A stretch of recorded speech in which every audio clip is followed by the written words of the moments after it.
Trump के tariff से किस तरह भारत मालामाल हो सकता है, इस बारे में कई बड़े मार्केट के एक्सपर्ट ने भविष्यवाणी कर दी है।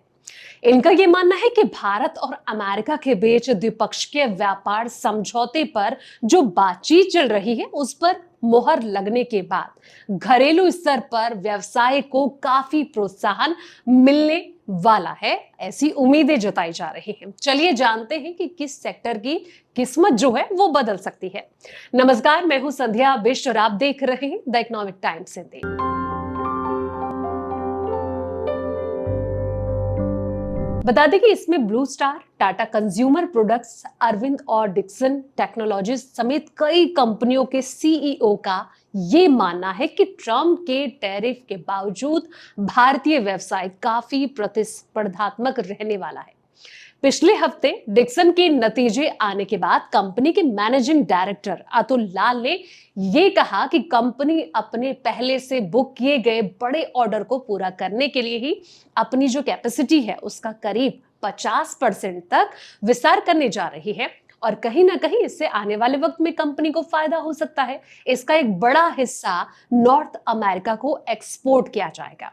हालांकि उन्होंने किसी भी कंपनी या फिर ब्रांड का नाम नहीं लिया।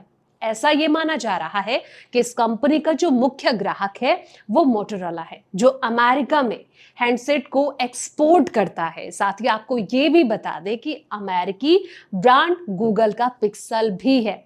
एक रिपोर्ट में पिछले महीने ये बताया गया था कि भारत से गूगल अपने हैंडसेट का अमेरिका में आयात करना चाहता है।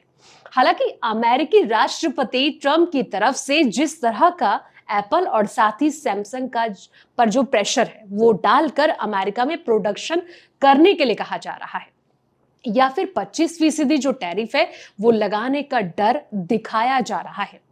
दोस्तों, इन सब के बीच एक्सपर्ट का यह भी मानना है कि अतिरिक्त टैरिफ लगाने के बावजूद भी भारत से आयात करना उन्हें ज्यादा सस्ता होगा। कुछ इसी तरह से यह समझा जा सकता है कि अपैरल कंपनी अरविंद और गोकुलदास एक्सपोर्ट ने बाजार के प्रति आशावादी नजरिया रखा है। अरविंद के वाइस प्रेसिडेंट पुनीत लालाभाई का यह कहना है कि कंपनी अपने कई अमेरिकी जो कस्टमर्स हैं उसे वॉल्यूम ऑर्डर में भारी उछाल दे रही है। जबकि एफएमसीजी लीडर में से एक टाटा कंज्यूमर प्रोडक्ट्स के सीईओ अनिल डिसूजा ने, चूंकि अमेरिका में चाय कॉफी जैसे जो प्रोडक्ट्स हैं वो नहीं होते हैं, इसलिए प्रतिस्पर्धा के लिहाज से वे बाकियों की जो पीछे की चीजें हैं, पीछे नहीं बल्कि बराबर पर ये रहेंगी। जबकि हेवेंड ने मेक इन इंडिया की पहले खेप हाल ही में अमेरिकी भेजी है और कहा है कि दोनों देशों के बीच व्यापार समझौते से भारत को अच्छा खासा फायदा होने की उम्मीद जताई जा रही है। तो देखना यह होगा कि ये जो सेक्टर्स हैं इनको आने वाले वक्त में कितना लाभ मिलता है। इस वीडियो में दोस्तों फिलहाल इतना ही। जानकारी भरे ऐसे ही तमाम वीडियोस के लिए आप देखते रहें द इकोनॉमिक टाइम्स हिंदी।